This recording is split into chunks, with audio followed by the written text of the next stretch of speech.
Hi, I'm Nick Roth, and I'm the technical design lead on WildStar. So let's start by talking about what's new here at Gamescom. So we've been giving a sneak preview of some of the upcoming content we're going to be releasing over the next few months, including a new zone called the Defile, and we did a sneak preview of the new 5-man dungeon, the Ultimate Proto Games. Let's talk about the actual zone. Go into more detail what people can expect in this.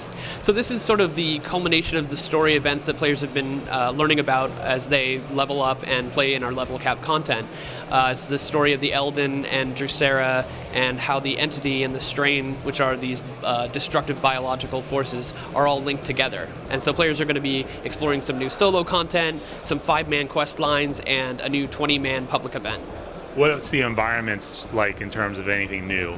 So this is some of the strain art style, along with the Exonite fields, which is this material that Drusera created to repel the strain. And the 5-man quest line has this really cool environmental hazard area with the different primal forces themed towards the different elements. So there's the fire, water area, the earth and air area, and they all have different environmental hazards and creatures to fight as they progress through the story content. And the other part is the new dungeons. Talk a little about that gameplay. So this is sort of a new take on Dungeons for WildStar, where it's themed as a Protostar game show, and each of the rooms that players go through are different events, and they rack up points as they go through and take on different objectives and challenges, and the more points you get, the better rewards you get. So what are some of the objectives and challenges that someone would take up?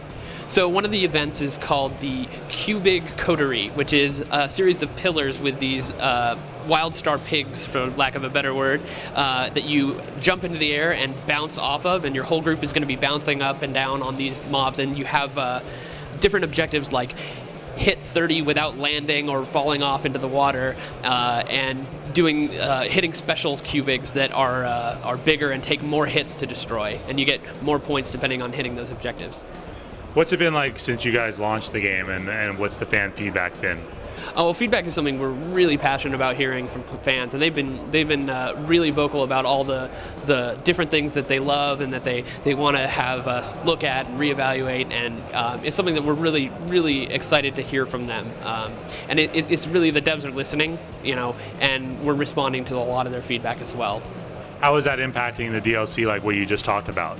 So we're really focused on releasing features that are just super polished in quality. We're not necessarily trying to hit month drops that, we're okay with pushing off a feature if the fans feel that it's not ready yet or we feel it's not ready yet. And that's all just part of that feedback process.